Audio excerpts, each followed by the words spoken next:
Hola, muy buenas noches para todos. Muchísimas gracias por conectarse el día de hoy. Como saben, hoy es la segunda charla de este módulo de nuevas adicciones comportamentales. El día de hoy nosotros vamos a hablar sobre si existe una adicción hacia el contenido para adultos o hacia la pornografía. Nuestros expositores el día de hoy van a ser Nicolás Orbes, que es miembro de mesa directiva del SAICIC y estudiante de octavo semestre de la Universidad del Rosario, y María José Pérez, que es miembro activo del SAICIC y estudiante de sexto semestre. El día de hoy nuestro tutor académico es el doctor Jeffrey González, el cual es especialista en psiquiatría con un énfasis en psiquiatría de adicciones y patología dual del Hospital Vall d'Hebron de Barcelona, docente de la Facultad de Psiquiatría de la Universidad del Rosario y director científico de Campo Victoria del Grupo CISNE. Bueno, ya pueden comenzar, chicos. Oye, entonces, gracias Alejandra. Eh, pues, queríamos, entonces, el día de hoy, como ya mencionó mi compañera, vamos a hablar sobre si existe o no una adicción al contenido de adultos. Esta fue la, la bibliografía que utilizamos. Intentamos realmente utilizar distintos tipos de artículos y varios, porque como van a ver, es como un tema que no es algo completamente definido aún y tenemos evidencia por los dos lados, nuevas evidencias, porque por nuevas técnicas que hemos encontrado como de poder definir qué es una adicción y qué no es una adicción. Por eso tenemos varios estudios que vamos a utilizar. Entonces, lo primero, yo creo que es importante es hablar como sobre lo que constituye una adicción o no, porque es así, porque una vez que podamos como establecer qué significa tener una adicción, vamos a poder entonces mejor aplicar los criterios hacia la pornografía o no. Entonces, para esto vamos a hablar sobre una perspectiva neurobiológica. Para esto yo creo que cabe aclarar que, al menos en literatura científica, a diferencia de las adicciones por sustancias, no existen teorías unificadas tan extensas como las ya estudiadas eh, pues para las adicciones de tipo comportamental. No existen, no son tan robustos, pero igualmente pues haremos o sea, igualmente explicaremos la perspectiva neurobiológica de sustancias y luego pues pasaremos a hablar sobre algunos hallazgos en comportamental, una perspectiva psicoanalítica con ciertas teorías que encontramos acerca del origen de las adicciones, y una perspectiva clínica basada en, pues, de consenso establecido en el DSM. Entonces, desde la perspectiva neurobiológica, ¿qué es importante? La adicción va a ser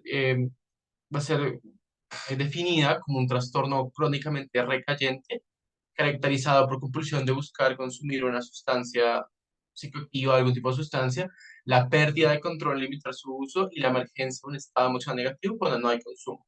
Esto va a estar asociado a muchas áreas cerebrales que ya vamos a empezar a tratar una a una. Pero para entonces entender esto, van a haber tres áreas en las cuales deben haber mecanismos para producir la adicción. Va a haber mecanismos de intoxicación, de anticipación y abstinencia. Vamos a pasar por cada uno de ellos y vamos a hablar de cuáles se conocen o cuáles hemos ya descubierto. En cuanto a los mecanismos de intoxicación, vamos a hablar de que existen, de que este proceso de intoxicación va a ser el cual la persona va a consumir algo y va a tener cierto tipo de efecto. Este es un mecanismo, este es un proceso en el cual va a haber un refuerzo positivo constante que se va a dar por las propias acciones de las drogas, las cuales vamos a discutir. Este sí es dentro, como desde la perspectiva del cerebro y la neurobiológica, unos principales circuitos involucrados va a ser el sistema dopaminérgico mesocórtico límbico, que va a estar compuesto de distintas áreas, incluida el área tegmental ventral, los receptores opioides que hay a nivel del sistema opioide endógeno que existe, y el prosencéfalo basal, que va a estar compuesto del núcleo accumbens, el tubérculo olfatorio y la corteza frontal y límbica.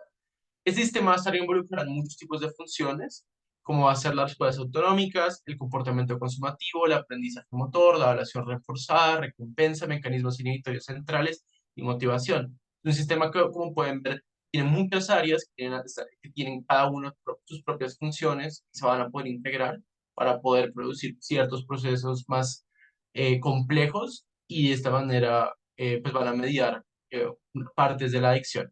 Entonces, ¿qué va a pasar? Las drogas son la sustancia. Se sabe que en general van a producir la liberación de distintos tipos de neurotransmisores a nivel cerebral, principalmente la dopamina y ciertos opioides endógenos, pero también se sabe que pueden aumentar la serotonina, la acetilcolina o el GABA, dependiendo cuál sustancia estamos hablando específicamente, principalmente dentro de este sistema, pero también va a tener efectos en otras áreas.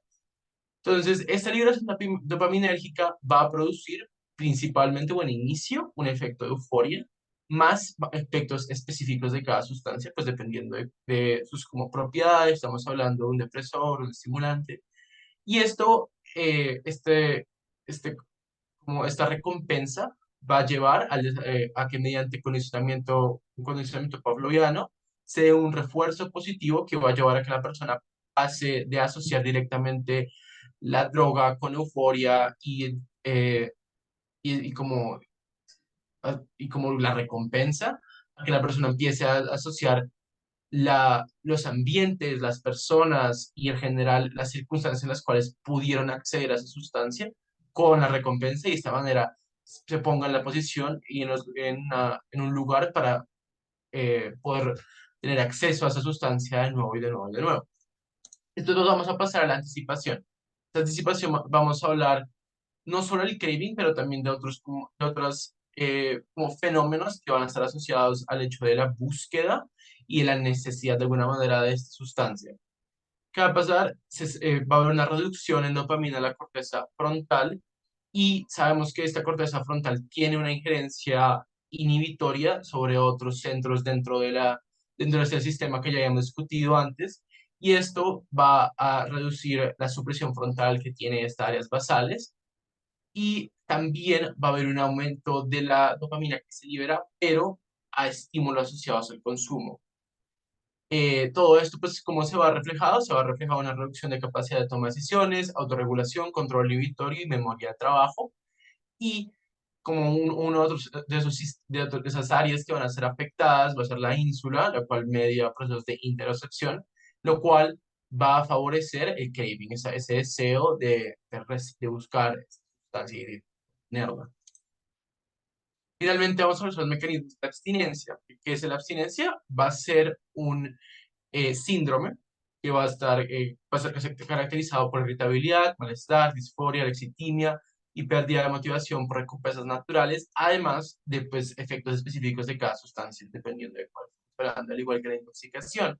Aquí lo que se va a dar es el proceso opuesto a la intoxicación, un refuerzo negativo. Cuando la persona para de consumir la sustancia, va a tener, no va a tener bastantes efectos diferentes que van a ser mediados por distintos procesos. Por un lado, va a ser que un circuito anti-recompensa.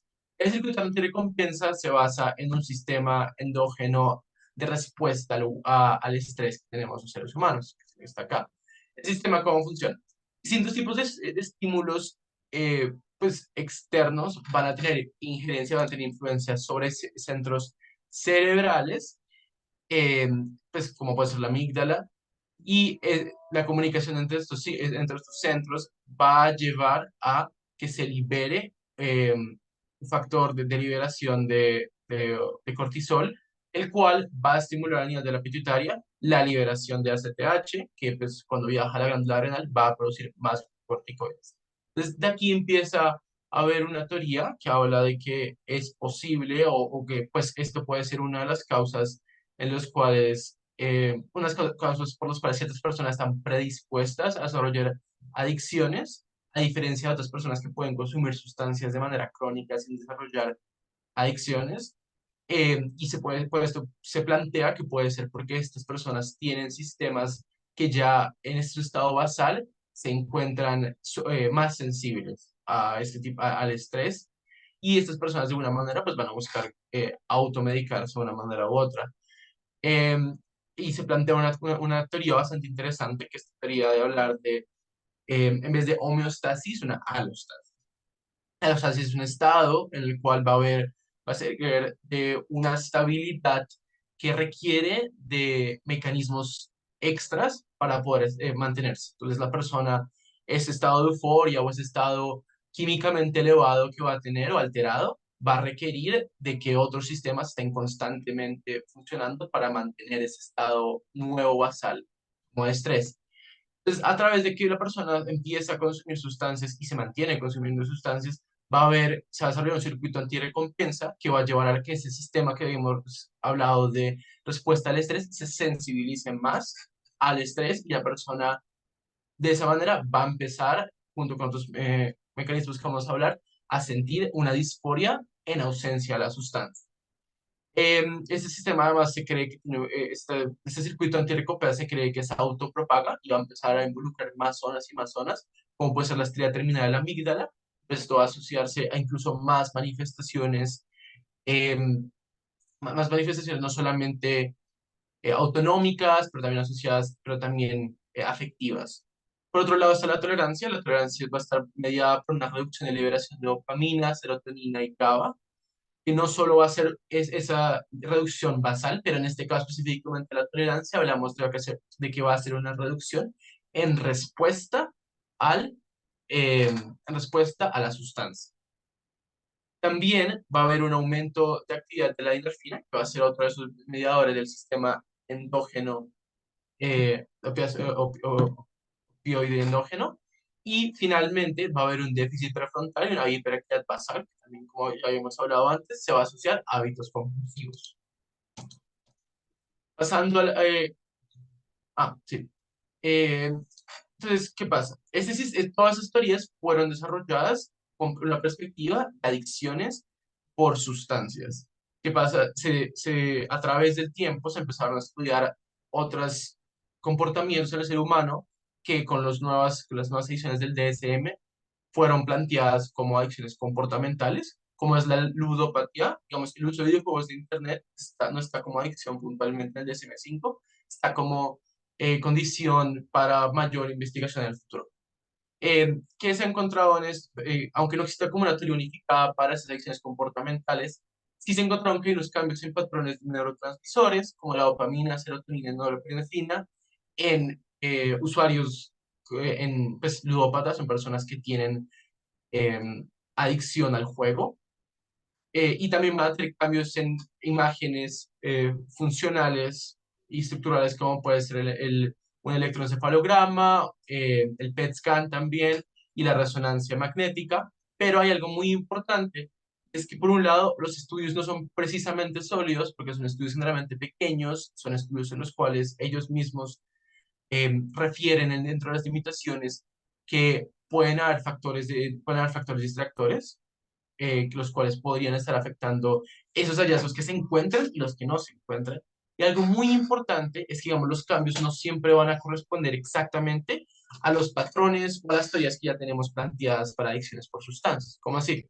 Se encontró, digamos, que la liberación de dopamina en ludópatas a respuesta al juego no era exactamente, no se asociaba exactamente con esa idea de que va a haber una reducción a través del tiempo de dopamina. Entonces, pues eso podría, por un lado, entonces se planteaba en el texto que yo leí que eso podría ser o porque las adicciones comportamentales no se medían de la misma manera, o porque estamos interpretando el estímulo y la recompensa en el condicionamiento erróneamente, como que no estamos realmente sabiendo identificar cuál es cuál. Por esto, pues es algo que realmente necesita más estudio. Por otro lado, vamos a hablar de perspectivas psicoanalíticas. Por un lado está la teoría de pulsiones. Esta teoría pues, tiene su origen en Freud.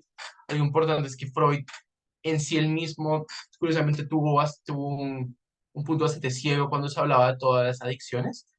Se plantea que pudo haber sido pues, porque él era un franco adicto a ciertas sustancias y él realmente solo hace una descripción, pues él mismo, sobre el tabaco.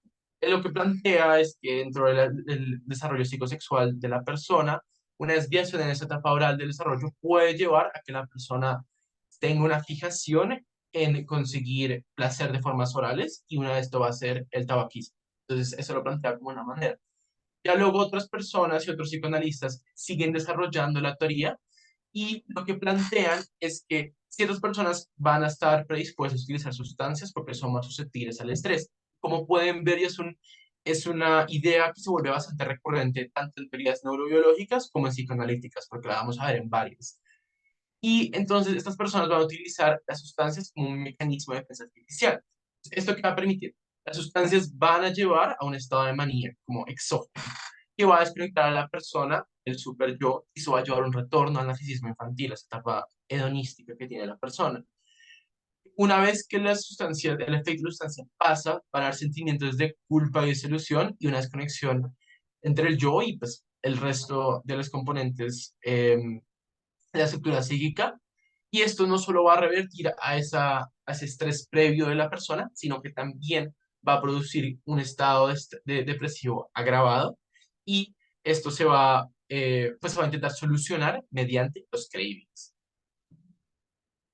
Luego está la teoría lacaniana, que lo que plantea es un término que lo plantean como el jouissance, que va a ser una sensación de placer asociada a la satisfacción de necesidades biológicas como el hambre y el sexo.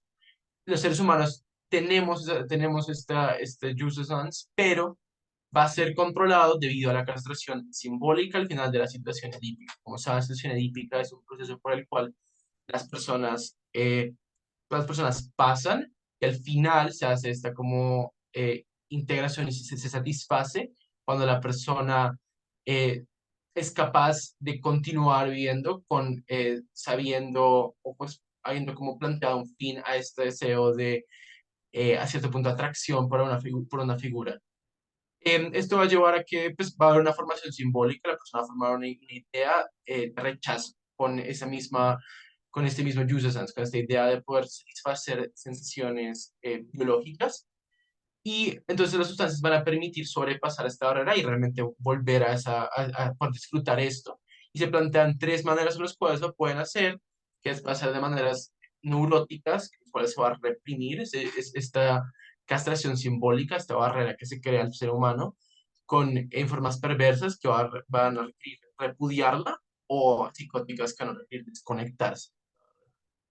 La teoría del yo, en cambio, lo que va a plantear, las teorías del yo van a plantear que la estructura de la personalidad va a ser como un contenedor y ese contenedor lo que permite es que la persona tenga un equilibrio interno, que la persona sea capaz de mantener un nivel de balance incluso con los estímulos externos que puede tener. Entonces, pues, como decían, esto va a requerir que distintas áreas de la mente se desarrollen, el super yo y el yo. Y lo que plantean es que si las personas van a tener un contenedor muy poroso, y este contenedor muy poroso no, pues va a ser inestable porque va a recibir pues impulsos externos de maneras que van a desestabilizar el yo.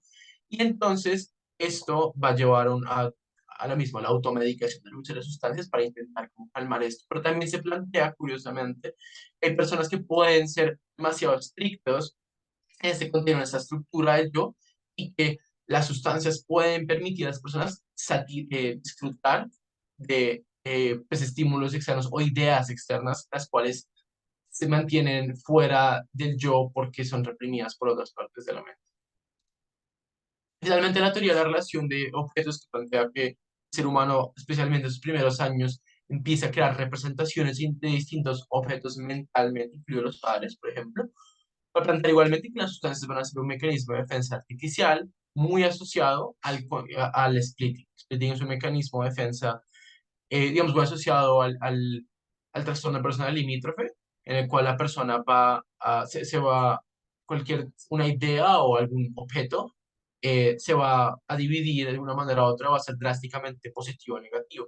Entonces, dentro de este contexto, la persona adicta pues, va a también utilizar este mecanismo, por un lado, va a ver la sustancia como un objeto que le produce placer y de alguna manera protege la realidad que él tiene.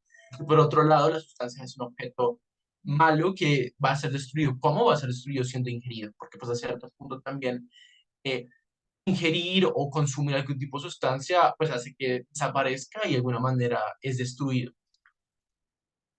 Finalmente, la perspectiva clínica, la cual pues quedó planteada el DSM-5 como el trastorno de su sustancia, va a ser, pues es una condensación de de los diagnósticos del DSM-4, que era el abuso de sustancias y dependencia de sustancias, Entonces, el DSM-5 plantea el trastorno de uso de sustancia como un patrón de consumo de sustancias que provoca un deterioro o malestar clínicamente significativo y que se manifiesta al menos por dos de los hechos siguientes en un plazo de 12 meses. Entonces, el DSM-5 los va a clasificar en varias como categorías que van a pues, plantear las distintas facetas de qué es lo que consideramos una adicción. Por un lado, va a ser que la sustancia se va a consumir en cantidades mayores o por más tiempo, que va a dar un deseo de dejar o intentos de haber dejado el consumo de la sustancia, se va a utilizar una gran cantidad de tiempo o consiguiendo, o usando o recuperándose de los efectos de la sustancia y las ansias o el craving de poder consumir esa propia sustancia. Por otro lado, va a ser una disfunción social que va a requerir que la persona en general o consuma la sustancia y de esa manera incumpla deberes que tiene o que consuma la sustancia aún sabiendo que va a producir algún tipo de sufrimiento o que por consumir la sustancia deje atrás actividades de ocio o en general otras actividades en distintas esferas que pueda tener.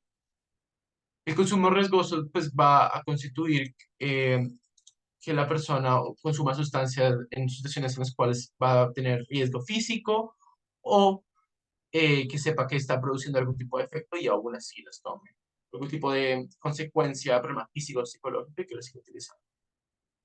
Y los criterios farmacológicos, que por un lado va a tener la tolerancia, que va a ser o que una necesidad de que la persona consuma más, como ya podemos ver, hay mecanismos neurobiológicos para esto, para conseguir el efecto deseado, o que la persona tenga un efecto reducido con la misma cantidad de la sustancia. Por otro lado, la abstinencia va a ser que la persona tenga el síndrome de abstinencia pues, característico de la sustancia específica que esté consumiendo, o que utilice sustancias para evitar el síndrome.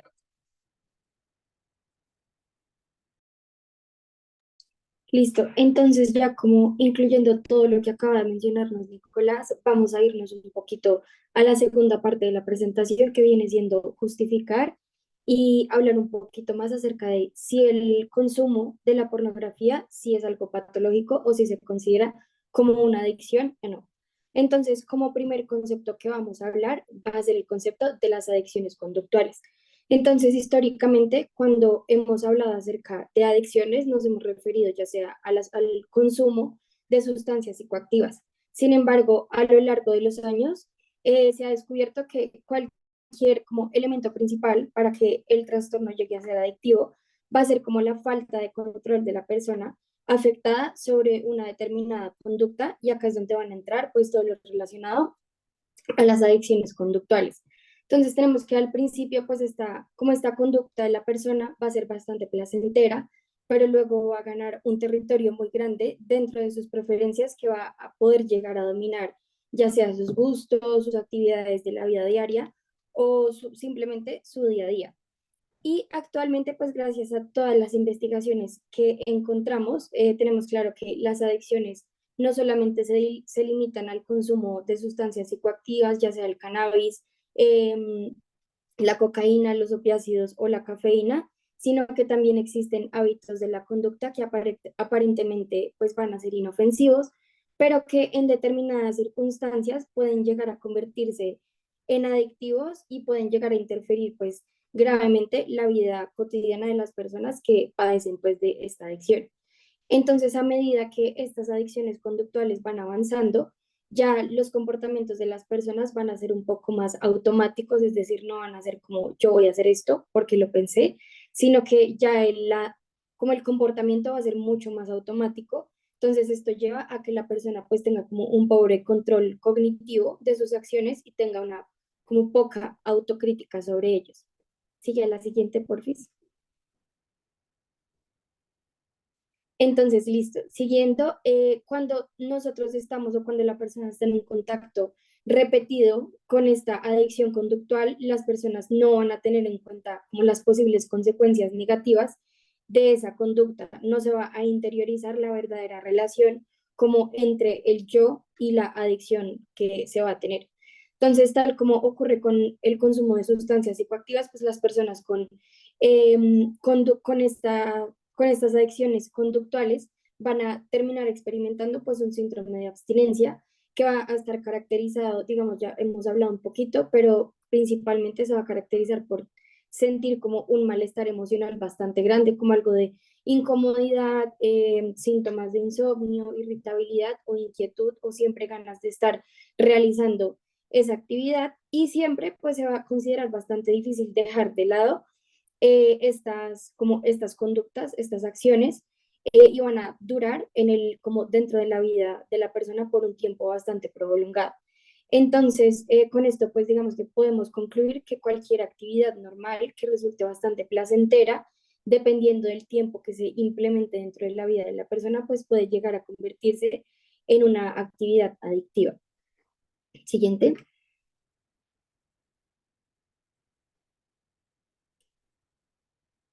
Listo. Entonces, lo esencial para que la persona llegue a convertir una acción en una adicción conductual es que la persona va a perder el control sobre la actividad que está realizando y va a continuar haciéndolo por mucho más tiempo. Entonces, esto puede depender también de la frecuencia, de la intensidad, del tiempo que invierta en esa actividad o también en el dinero invertido que invierta también en esa actividad. Entonces, como les mencionaba, pues esto va a afectar negativamente la vida de la persona, puesto que sí va a perder como el control de sí mismo sobre esta conducta que es placentera y va a perturbar severamente a largo plazo pues la vida, ya sea en un ámbito de pronto laboral o social, eh, lo cual pues va a ir avanzando con el tiempo. Y como nosotros podemos llegar a detectarlo, pues principalmente los síntomas principales van a ser el intenso deseo de continuar haciendo esto que es tan placentero, necesidad imparable de concretar la actividad, es decir, si se inicia, pues sí o sí se tiene que terminar. La persona va a tener una pérdida progresiva del control, va a tener un descuido, ya sea en actividades de la vida diaria, entonces deja de lado el trabajo, no sé, cualquier cosa, ya sea académica o laboral, y va a invertir su tiempo libre en esta actividad. Entonces, esta va a ser como la manera en la que podemos llegar a detectarlo.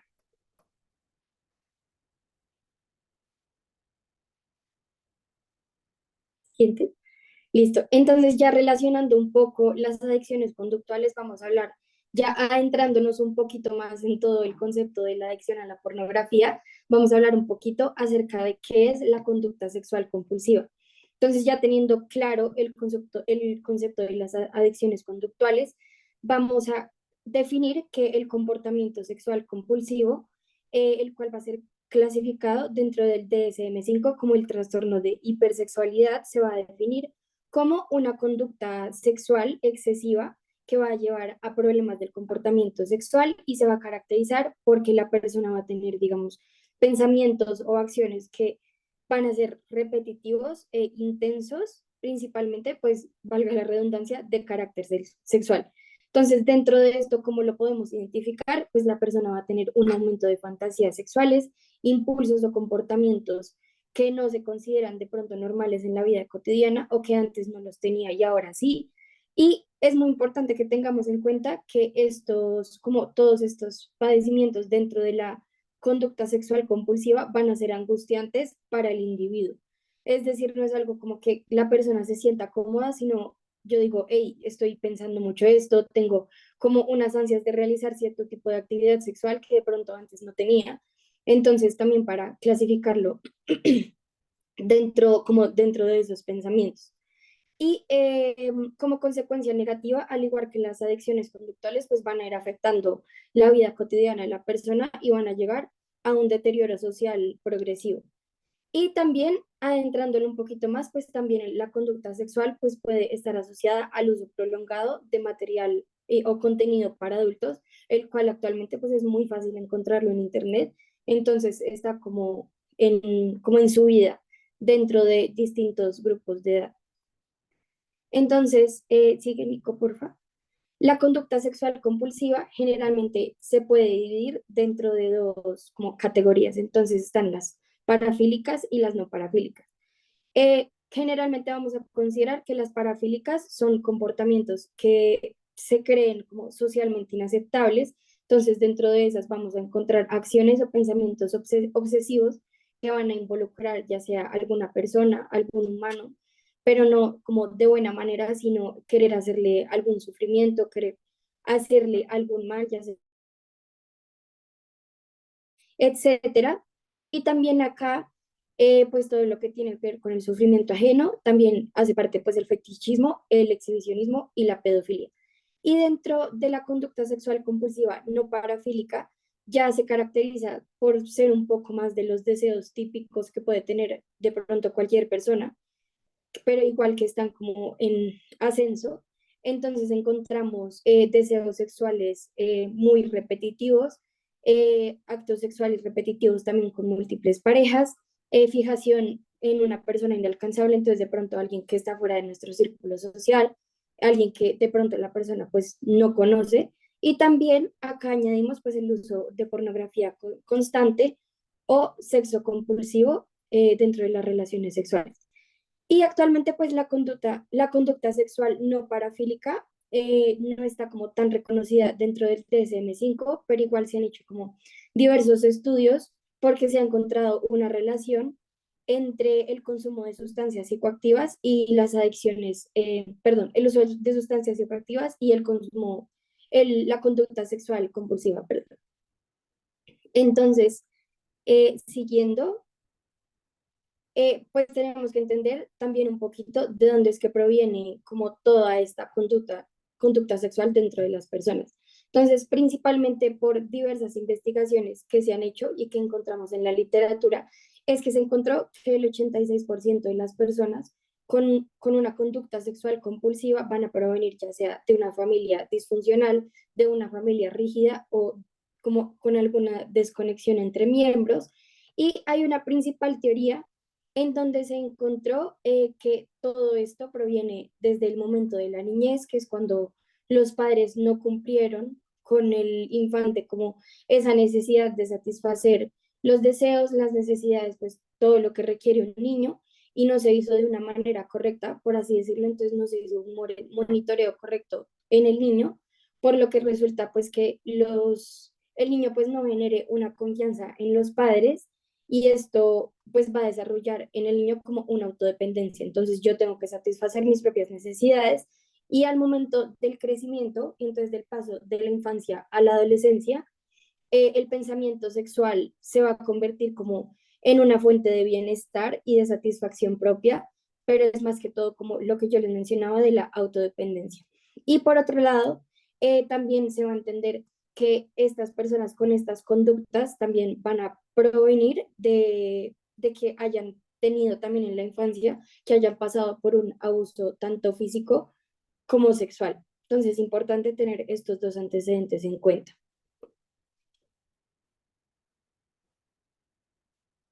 Y a pesar, bueno, como en resumen, ¿cuáles son los tres elementos clínicos importantes? Entonces, las fantasías a repetición, impulsos sexuales repetitivos y o comportamientos en la conducta sexual recurrente. Y ya hablando un poquito más acerca de la epidemiología de, como de todas estas conductas sexuales, a pesar de que no se han realizado como muchos estudios grandes epidemiológicos para como estimar la tasa de prevalencia, se estima que el trastorno de hipersexualidad es aproximadamente entre el 3 al 6% de la población. Y se han realizado diversos estudios como para poder determinar un poquito a ciencia exacta cómo es que se comporta como la tasa de prevalencia. Entonces encontré tres estudios pues bastante interesantes. Entonces el primer estudio relevante que encontré fue uno que se realizó en un campus universitario, donde se le hizo seguimiento a 791 estudiantes, tanto del género femenino como masculino, donde los principales resultados que se arrojaron fue que el 3,7% de los estudiantes pues padecían síntomas consistentes con la conducta sexual compulsiva no parafílica, que era la que les mencionaba, que de pronto tenían unos pensamientos mucho más típicos. Siguiente. Listo. Y dentro del segundo estudio se incluyeron ahora 240 estudiantes, de los cuales también se encontró que el 17,4% de los estudiantes tenían también rasgos sexuales adictivos, de los cuales, como al concluir este estudio, se creía pertinente que se les realizara como un mayor estudio, como mucho más profundo, y que de pronto se les hiciera una mayor evaluación como de cómo es que funciona la vida de estas personas, a qué se dedican y demás, y si puede haber como un posible tratamiento para esto que a las personas pues les incomoda tanto. Siguiente. Y por último, estudio que encontré se llama, pues es un estudio transversal francés creado por, pues hecho por Blaise Lecours y colegas de él, que fue realizado también, fue como una muestra comunitaria que se hizo principalmente a 587 mujeres y 235 hombres, perdón, los cuales eran entre la edad de los 18 a los 78 años.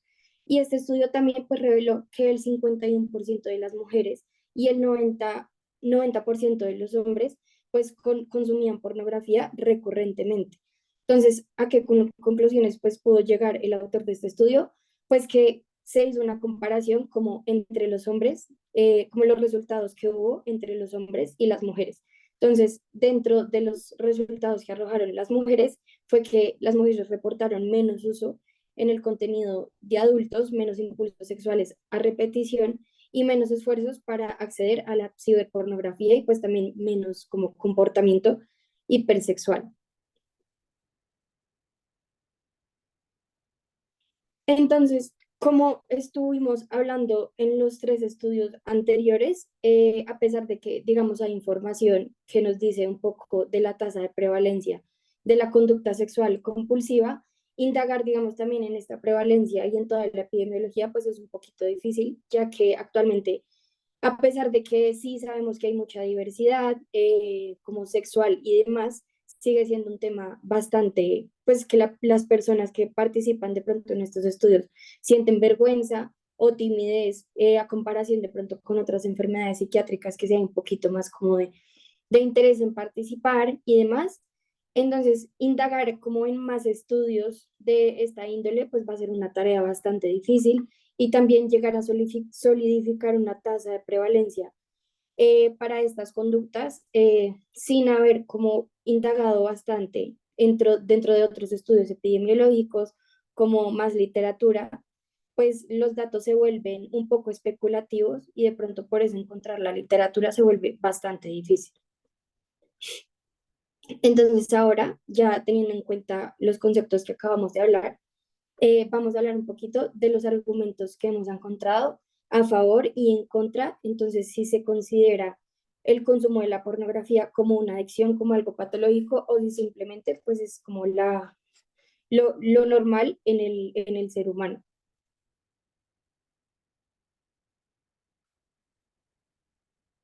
Listo. Entonces, en primer lugar, pues como hemos estado mencionando, la adicción a la pornografía pues es un área que está en creciente preocupación, particularmente porque por la facilidad del acceso y porque cualquier público literalmente que le interese puede acceder a este tipo de contenido. Sin embargo, actualmente dentro del DSM-5 no existe algo que lo incluya como que incluya el uso de la pornografía como una adicción conductual, que fueron las que ya mencionamos, y a pesar de que sí se han estudiado de pronto los impactos que puede tener a nivel psicológico el uso de la pornografía, pues también está por verse, digamos, algo que para algunos como médicos es muy importante y es averiguar si el uso de la pornografía tiene algo que ver con como con la aparición de lesiones en la piel, lesiones directas en la piel, y cambios en el comportamiento provocados por el uso excesivo de este mismo. Y adicionalmente, no existen datos bastante claros o confiables dentro de la literatura que nos ofrezcan una base sólida como para que nos indiquen acerca de la prevalencia de si esto puede ser una adicción o no. Siguiente.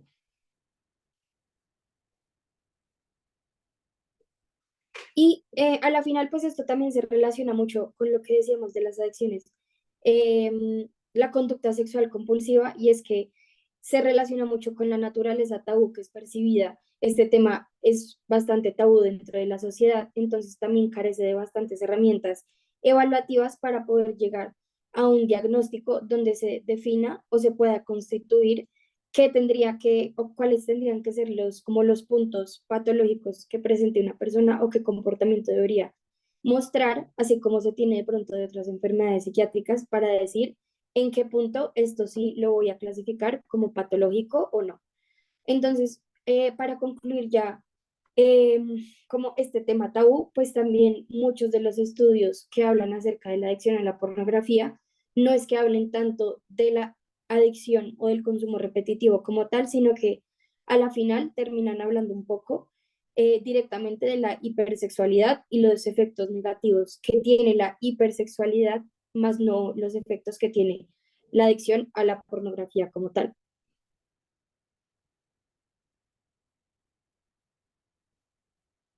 Y ya por otro lado, entonces, para finalizar los puntos en contra, nosotros sabemos que el comportamiento y las relaciones sexuales son un punto muy importante como para el bienestar personal, en pareja y demás, pero estas relaciones sexuales se han visto bastante afectadas, ya sea por normas sociales o actitudes relacionadas pues a la salud individual. Entonces, por eso encontramos, y pues también el doctor nos recomendó un estudio también bastante interesante, que se llama el estudio NATSAL 3, que viene siendo Encuestas Nacionales de Actitudes y Estilos de Vida Sexuales, que principalmente buscaban examinar y comprender las actitudes y el comportamiento sexual de la población británica. Entonces, este estudio se hizo en base, pues perdón, con base a estudiar las relaciones íntimas de las personas, el uso de anticonceptivos y las prácticas sexuales pues, que se realizan en las personas británicas.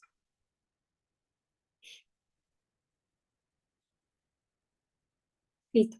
Entonces, para llevar a cabo este estudio se realizó una selección de muestreo por distintas etapas donde se usó como una corte de edad entre los 16 a los 34 años y hubo una participación total de 45.000 participantes, los cuales pues tenían entrevistas cara a cara como por medio de una computadora asistida y de esta manera pues se obtenía la información de una manera más rigurosa, un poco más confidencial y que no se mezclaran como los resultados entre persona y persona para que los resultados también del estudio pues fueran un poco más como de confianza, que transmitieran más confianza. Entonces esto pues bus, buscó la estimación de los comportamientos de la población británica. Entonces, dentro de este estudio, ¿cuáles fueron los principales hallazgos? En primer lugar, pues cambios significativos en el comportamiento sexual de las personas. Entonces se observó un cambio significativo en el número de parejas sexuales, las prácticas sexuales que realizaban y las actitudes hacia el coito o como el concepto o la mentalidad que se tenía hacia el coito. Entonces, digamos, ya no era algo tan positivo, sino que con esto podemos entender que hubo un descenso significativo asociado al interés de la relación sexual en las personas británicas, especialmente las personas, digamos, de los 30 años hacia arriba. Y en el segundo punto también se encontró una variabilidad de los estilos de vida sexuales, ya sea según el sexo, la edad y la corte de nacimiento. Entonces lo relacionamos con el primer punto. Y por último, se encontraron cambios en la frecuencia sexual, donde pues lo mismo hay una notoria disminución entre el interés de las personas de realizar el coito o tener relaciones sexuales, principalmente en parejas heterosexuales. Entonces, de pronto, ustedes dirán que este estudio no se relaciona tanto como con lo que estamos hablando del consumo de la pornografía, pero sí lo podemos relacionar un poco con los hallazgos, a pesar de que solo se haya hecho este estudio y los resultados solo arrojen resultados de las personas británicas, podemos ver cómo de pronto quizás en gran parte del mundo el interés sexual de las personas está en descenso y también depende mucho pues del grupo poblacional al que pertenezcan, entonces para tenerlo en cuenta, como con el paso de los años, de pronto el interés y el consumo de como el consumo de la pornografía y el material para adultos ha ido en disminución y de la mano pues la disminución de las frecuencias, como en la frecuencia sexual o el interés sexual en las personas y en las parejas. Y ya por último, vamos a hablar de los puntos a favor que nos dicen de pronto, sí, esto sí podría ser, sí se podría considerar como una adicción a la pornografía. Entonces encontramos en primer lugar el estudio de Wright sobre la pornografía y el uso de la pornografía en Estados Unidos. donde se utilizó como una encuesta a la población estadounidense, que es el General Social Survey, y el estudio de Price, que van a ser básicamente encuestas de la población, que muestran básicamente un aumento general en el consumo de pornografía a lo largo de los años, especialmente en la población masculina, y que va a ir disminuyendo como ya en las personas más adultas. Entonces se dice, lo que ellos dicen es que este consumo de la pornografía va a estar más prevalente en jóvenes y va a disminuir constantemente con la edad hacia los más adultos. Entonces también ellos hacen una asociación de cómo el uso desmedido del contenido para adultos va a tener efectos negativos tanto en la motivación, en el aprendizaje y en la memoria de las personas, y demostraron cómo el uso de este contenido va a llevar a unos picos dopaminérgicos que al final pues van a tener como una afección en el sistema límbico de la persona, en el sistema de recompensa, que esto ya lo voy a explicar más adelante, relacionándolo un poco a lo que dijo Nicolás al inicio, pero ya asociándolo más al uso de la pornografía. Y por último, pues ellos mencionaron cómo navegar en el Internet es como un signo de ansiedad para aumentar la excitación sexual, pero no de una forma positiva. Listo. Entonces, como les decía, pues principalmente en jóvenes y adultos, y la coautora de esta investigación y de este estudio de las encuestas hizo como un comentario que lo puse acá como quote, que es: la oferta aparentemente interminable de nuevas imágenes sexuales disponibles en línea puede alimentar una adicción, haciéndola cada vez más difícil de escapar. Listo, entonces ya relacionando un poco y dándole un poco más el favor de que sí podría ser una adicción considerada como patológica, es que encontramos que al momento de la exposición a este material ocurre una sobreestimulación en el sistema de recompensa en el cerebro y una consolidación del ciclo adictivo que empeora progresivamente. Entonces, lo que nos mencionaba Nicolás, van a existir tres diferentes fases. Entonces vamos a hablar en este caso de la fase de intoxicación y la fase de abstinencia, donde va a haber como toda la aparición de estos síntomas, y al final se relacionan bastante con las tres fases de la adicción a las sustancias psicoactivas.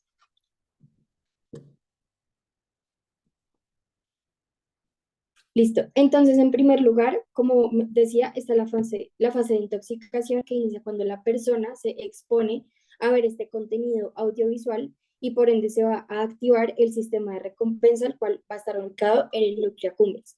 Entonces, como resultado a esta exposición a ver este material pornográfico, va a haber como resultado pues una ola de dopamina que va a causar pues diferentes cambios cerebrales, principalmente en el lóbulo frontal, y precisamente por estos picos de dopamina, pues ellos no pueden estar arriba todo el tiempo, como en ese estado de excitación, sino que van a aparecer las dinorfinas, que van a ser el efecto contrario de la dopamina, que ellas lo que buscan es causar un efecto analgésico en el cerebro y buscar reducir toda esa actividad excitatoria de la dopamina en el cerebro.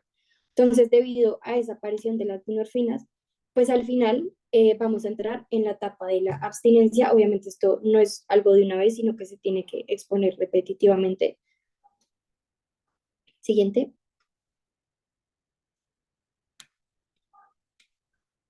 Entonces acá ya encontramos la fase de la abstinencia, que es después de acceder mucho a ese contenido repetitivas veces, pues ya se va volviendo un poco adictivo por esos picos dopaminérgicos y la aparición de las dinorfinas. Entonces se va a activar la amígdala extendida, que es la que se encarga principalmente de las áreas como del dolor y el condicionamiento del miedo, lo que va a provocar pues en el cerebro que el cerebro entre en un estado emocional negativo, debido a que a su vez pues van a activarse como todos los nivelamientos del modulamiento en el hipotálamo, y como consecuencia pues ¿qué va a suceder? Que va a disminuir la sensibilidad a este estímulo que al principio resultaba tan satisfactorio, tan excitante. Pues esta sensibilidad va a disminuir, por lo que el umbral de excitabilidad va a ser mucho más alto. Entonces, en el momento en el que estas acciones ya eran placenteras, pues ahora ya no lo van a hacer tanto, y en cuestión pues va a aumentar el nivel de tolerancia a estas actividades y al consumo de la pornografía en sí. Entonces, después de haber hablado sobre pues, esos tipos de, o sea, después de todo lo que hemos hablado, vamos a hacer algunas conclusiones, porque como pueden ver, eh, la caracterización de el uso adictivo, si lo ponemos así, de la pornografía como adicción o como no adicción, pues es un proceso que podemos ver, pues sigue en pues, estudio realmente, o sea, em, pues ahorita van a haber también otras conclusiones, pero por el lado de la parte de las fisiopatologías, que es importante, pues necesitamos, en general necesitamos más información y necesitamos también encontrar hacer más estudios y tener más evidencia acerca de las adicciones en general, pero especialmente esas comportamentales, para estar seguros, porque hay varias condiciones comportamentales y no comportamentales que ya se plantean, incluso el DSM-5, que pues, que ya salió algunos años, como condiciones para estudiar más acerca, porque podrían constituir trastornos que podríamos ya nombrar, pero especialmente las comportamentales también tenemos que saber más de ellas en general. Tenemos que saber pues, cómo se desarrollan para para poder formular teorías más sólidas que podríamos, como las que ya fueron planteadas para las de sustancias. Tenemos que tener pues, estudios pues, más sólidos, más grandes, con otras tecnologías que pues, ya empezamos a tener más a la disponibilidad. Tenemos pues, también para poder saber cuáles existen y pues finalmente también para poder saber cómo las podemos manejar, que también es pues, otro campo de estudio bastante amplio.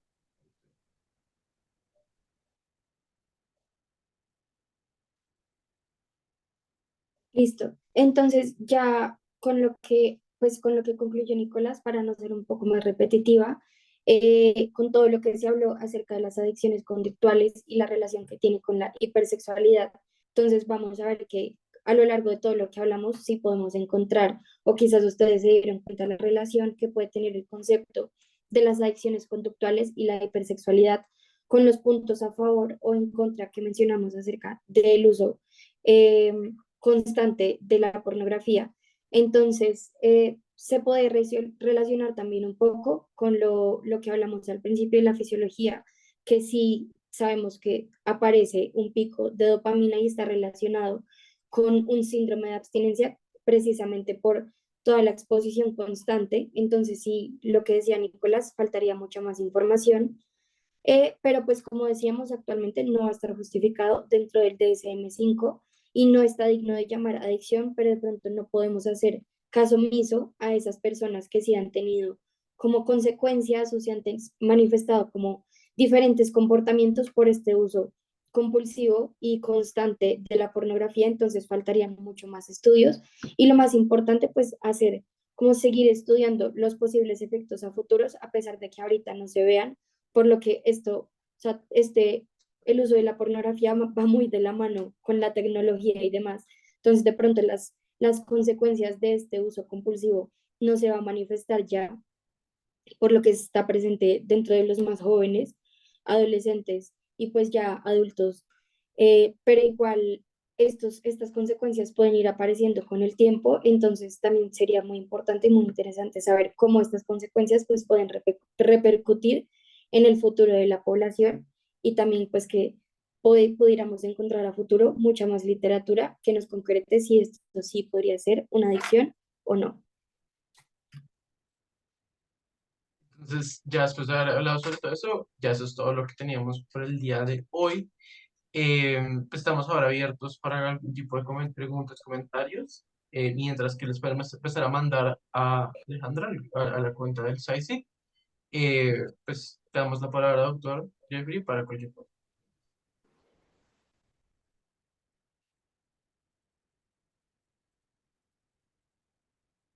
Ay, no encontraba el micrófono, gracias. Ya voy a prender mi cámara. ¿Me ven? Sí, sí, señor. Listo. Doctor. No, primero que todo, felicitarlos. Se montaron en un caballo muy duro de domar, porque realmente todo lo que va alrededor de la pornografía, la sexualidad, la comida, son adicciones comportamentales que vienen rampantes, pero cada vez generan más inquietudes y más aristas. Yo los felicito, pero votaría algo aquí para los que están conectados. ¿Cómo yo trazo una línea, por ejemplo, en adicción a la pornografía y no adicción a redes sociales, por ejemplo? ¿A qué me refiero con esto? Que cuando estamos scrolleando en TikTok o en Instagram, ya hay un contenido sexualmente, o sea, no, la pornografía quiero que se lleven una idea. La pornografía no necesariamente es presentar una penetración entre dos seres humanos o una autosatisfacción, sino pueden ser escenas sugestivas. Y eso es el diario vivir de lo que vivimos en Instagram. Entonces, ¿hasta qué línea es pornografía como tal y no adicción a redes sociales? Que si les cuento, de todas las propuestas que hay ahorita de adicciones comportamentales, esa es la que más está cogiendo fuerza. Ni siquiera es adicción al celular, porque uno ya ni siquiera usa el celular para usar la calculadora ni para entrar a una aplicación chévere a meditar, ¿no? Uno está entrando preferiblemente a redes sociales. Entonces, eso marca una gran interrogante que es muy difícil de definir porque casi que tiene un contexto muy individual, ¿no? Entonces hay gente que entra de pronto a las redes sociales realmente a ver viejas semi en pelota bailando chistoso, pero hay otros que entrarán a ver a sus amigos y de paso compran porque además te están vendiendo un montón de cosas. Entonces, eso es bien importante. Una de las, tal vez, dificultades que se ha tenido con las adicciones comportamentales es que nuestro cerebro sí vino definido y modulado por Dios, Alá, Buda, el ser que nos trajo en este mundo, para sentir placer por la sexualidad y para sentir placer por la comida. ¿Cómo yo voy a hacer para patologizar algo para lo cual tu cerebro vino medicado? Eso desde un dilema paradigmal, digamos, desde un dilema filosófico. Pero además si lo ponemos en un dilema neurobiológico que bien lo explicaba al principio de la exposición, pues además los picos de dopamina no van a ser que equiparables a los que yo voy a adquirir exógenamente por una sustancia, ¿sí? Entonces, sí es una dependencia neurobiológica o cómo voy a manejar eso, ¿sí? Es bien complicado. Entonces, quiero que se lleven la idea de que siento que mucho de la cultura popular y de la medicina está queriendo meter en todo lo que no está pudiendo explicar claramente, primero en la bolsa de salud mental y segundo en la bolsa de la adicción. Hoy todo puede ser susceptible de ser adictivo, ¿no? Entonces, adicción a las compras, adicción al dinero, adicción al sexo, yo no sé, yo creo que si nosotros, a ustedes les gusta esto de las adicciones, no hay que verlo solo desde un punto de vista como un comportamiento, sino como un paradigma, porque no puede ser un trastorno sexualmente compulsivo, que cuando los chicos me preguntaron, la adicción a la pornografía, busquen más bien este diagnóstico. Y ojo, nada de eso todavía tiene aval del DSM ni del CIE-10. La única nueva conducta adictiva que entró es la adicción a videojuegos. Y los videojuegos se pueden comportar muchas veces como el juego patológico, porque ustedes sabrán más que yo creo que el último juego de video que jugué fue hace como 20 años y era una plataforma que ustedes verán hoy por hoy en un museo. Pero hoy por hoy, si tú quieres no sé, a un Mbappé jugando en mi FIFA, pues tengo que pagar. Y ahí se combinan un montón de cosas que yo creo que van a revisar mejor con el doctor Julián, que es un experto en eso. Hicimos una ponencia para un Congreso Mundial de Psiquiatría precisamente de eso, ¿vale? Entonces, sí se vienen unas adicciones comportamentales. Yo también quiero dejar en claro que es que no las crea y no crea que son un problema. Yo creo que si vienen, creo que van a ser estudiadas la de la comida bajo unas características especiales que vale la pena revisar en otra sesión y la de redes sociales que tienen que ser revisadas también desde una perspectiva bien clara son las que podrían estar más cerca y ni siquiera es porque sea el acto de comer, sino por los componentes ultraprocesados que tiene la comida y por toda la dictabilidad que puede generar una pantalla que me genera un gran placer ver un montón de cosas. Eso hay que empezarlo a ver, pero es lindo el ejercicio y lo valoro. Quiero cerrar con algo que también les recomendé aquí a los chicos es algo que hemos venido trabajando con un sexólogo en una serie de conferencias nacionales e internacionales, afortunadamente, y es la relación de la sexualidad, la sexología, que es una especialidad médica, muchachos, o sea, nada de seguir remitiendo a coaching sexuales y a, bueno, depende de además lo que quiera el usuario. Eso sí partamos del hecho. Pero si somos médicos, si ustedes ven una visión médica en la sexualidad, remitan a un sexólogo que es un médico.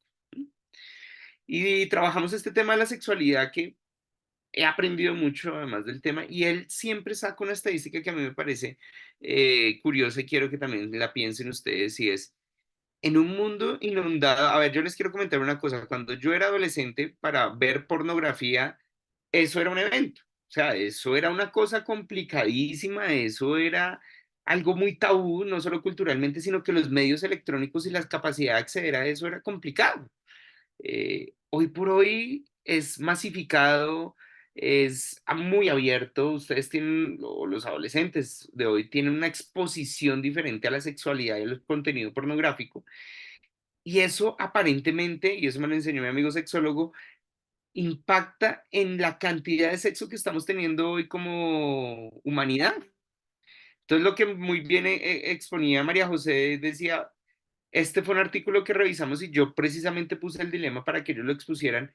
Lo que sí está teniendo la pornografía, antes de hablar de adicción y ponerle ahí un rótulo que no está encajando, es que el acceso tan fácil a la pornografía, tan masificado y en unas plataformas tan reales, imagínense ver pornografía en esas nuevas gafas de Apple que son como extrambóticas, generan un estímulo y una capacidad de inhibir la misma sexualidad natural. Eso me parece mucho más peligroso, porque eso sí va a tener un impacto en las tasas de natalidad de todos los países y entre más desarrollado el país, menos acceso a tecnología,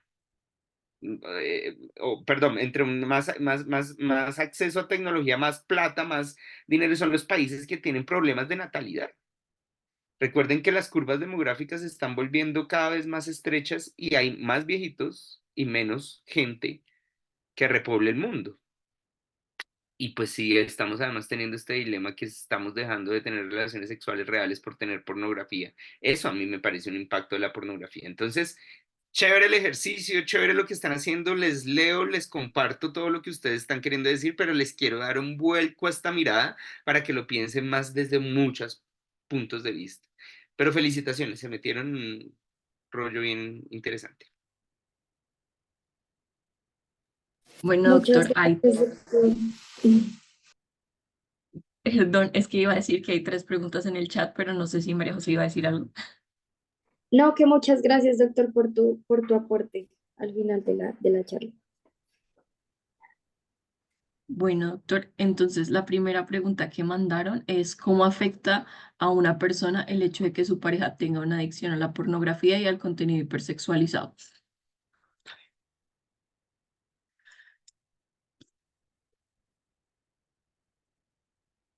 ¿La respondo yo? Ah, yo pensé que era para el panel, ok, la respondo yo. Pues parto del hecho de que yo no considero que haya, o sea, a mí muchos colegas me han tratado de mandar pacientes con supuestas adicciones a la pornografía y ya mis colegas dicen, yo no creo en eso. O sea, si un paciente viene con la expectativa de que yo le voy a curar la adicción a la pornografía, yo le voy a buscar ese otro componente que me suene más lógico, un componente que esté dentro de los manuales y que yo le pueda dar coherencia o un comportamiento, una situación, no necesariamente tiene que ser un diagnóstico. ¿M? Y lo que uno ve son trastornos de la personalidad, impulsivos, muy límites, histriónicos, puede haber trastorno afectivo bipolar, puede haber consumo de sustancias y de alguna manera uno puede evidenciar que hoy está el chemsex. No sé si han escuchado ese término que vale la pena que lo revisen. Chem de la palabra química en inglés. Se los escribo aquí. Lean de ese rollo. Entonces hay sustancias que están usando, especialmente hombres que tienen sexo con hombres para aumentar su libido y que esto tenga un impacto en la sexualidad. eh, y lo que me están llegando como supuestas adicciones, tengo un paciente que estoy viendo ahorita, 24 años, estudiante de una prestigiosa universidad, es bisexual y y está usando drogas inyectables que llaman tinas, metanfetaminas, para aumentar su sexualidad. Entonces, y el motivo de consulta es adicción al sexo, según la mamá. Y yo, no hay ninguna adicción al sexo, ni a la pornografía, ni nada. Entonces, no considero que la pornografía ni las conductas, y porque yo, si se dan cuenta, yo hablo de sexualidad y pornografía, porque la pornografía, antes de ser una adicción como un subtipo de adicción, primero tendría que aparecer la adicción al sexo, porque la pornografía termina siendo una conducta sexual. Y recordemos que la sexualidad no se define nomás por el acto de la penetración, sino por la autosatisfacción, el autoerotismo y la capacidad que tiene eso de generar un voyerismo que genera un placer. Entonces, antes de definir la pornografía, primero hay que hablarse de una definición de adicción al sexo. Entonces, por eso a veces me paso de un lado para otro. No sé si eso pone un manifiesto y responde algo a tu pregunta.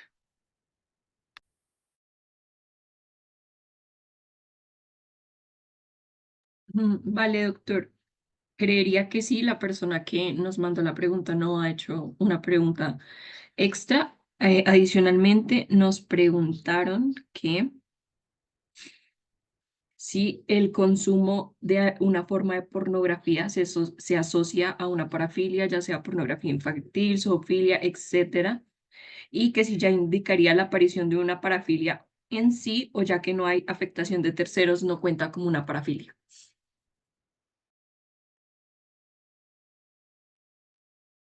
Yo esto no lo tengo claro y me corchan, pero chévere revisarlo. ¿Ustedes han revisado si las parafilias como tal están en el DSM o en el CIE-10?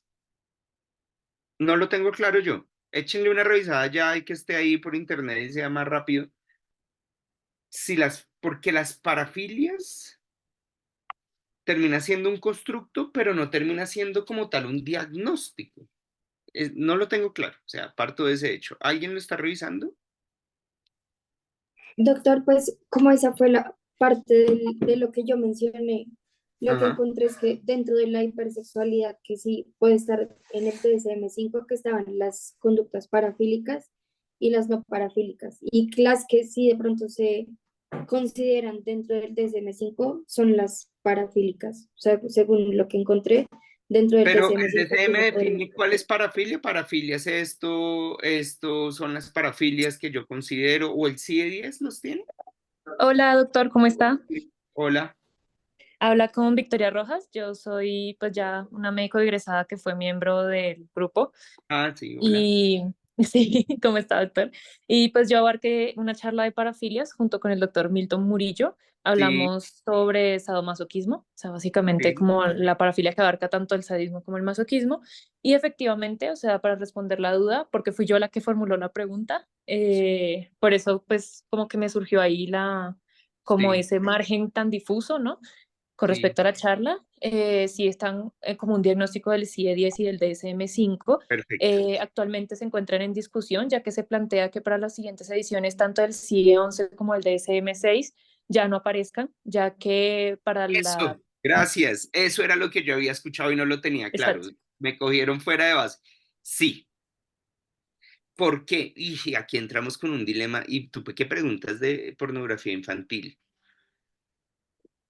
Y esto lo voy a responder con una experiencia propia. Yo fui un tiempo psiquiatra de unas webcamers. Me contrataron de una empresa de webcamers que querían un psiquiatra, que si yo me le medía, eso fue hace unos años, joven y emprendedor, y yo dije, listo.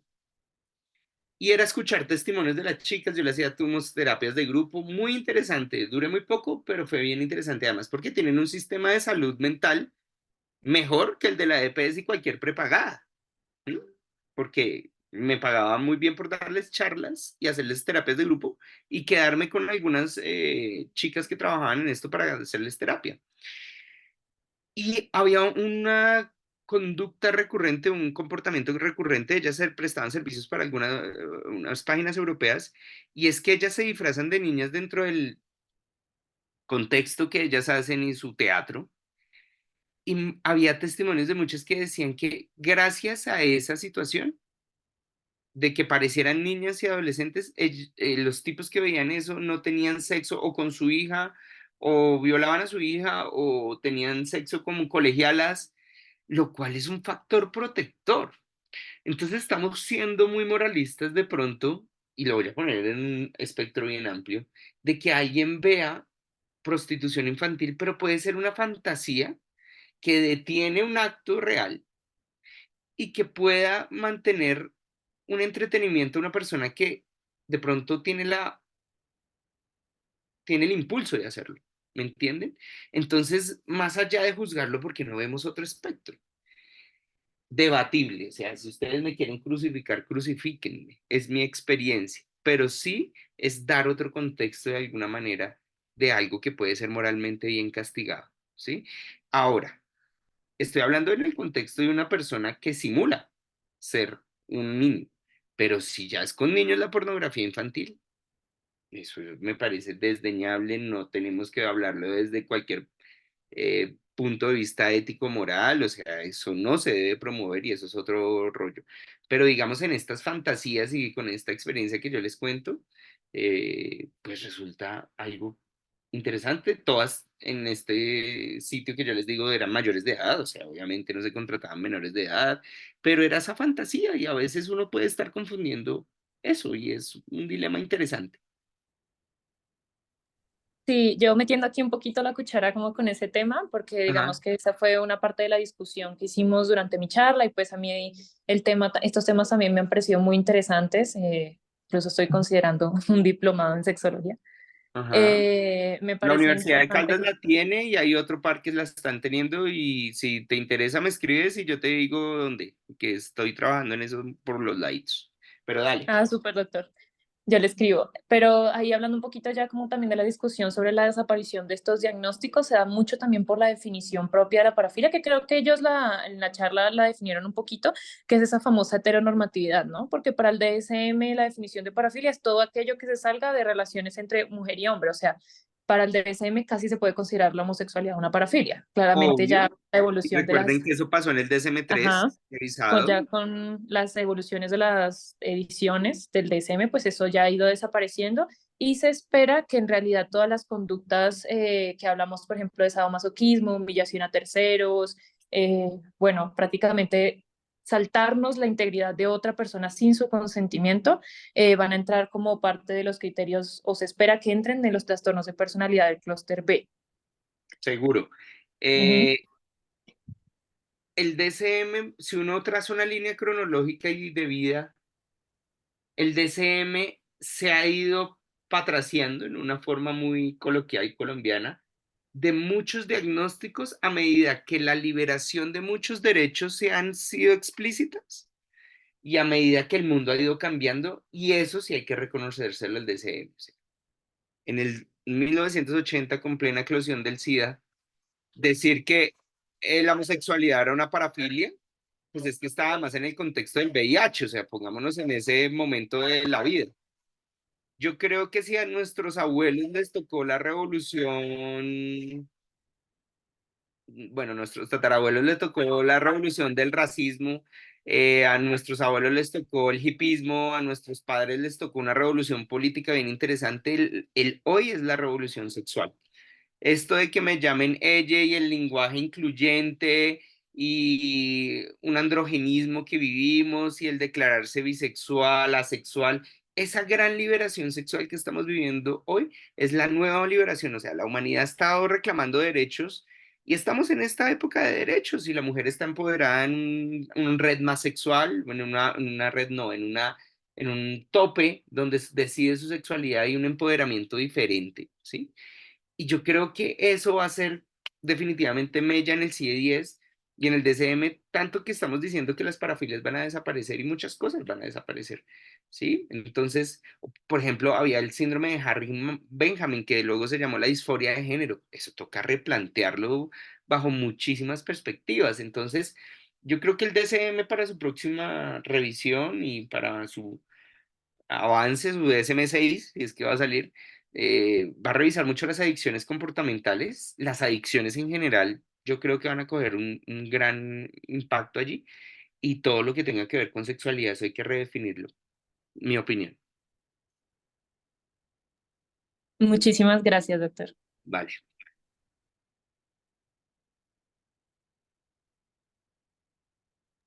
Bueno, doctor, esas han sido todas las preguntas que nos han mandado. Para los miembros activos, en el chat les mandé el link de asistencia y la palabra clave es dopamina. Entonces, muchísimas gracias a todos por conectarse el día de hoy. Gracias a los expositores y al doctor, pues, por sacar el tiempo para estar en la charla. Que pasen una feliz noche. Hasta luego. Chao, gracias. Gracias, doctor. Gracias a todos. Gracias.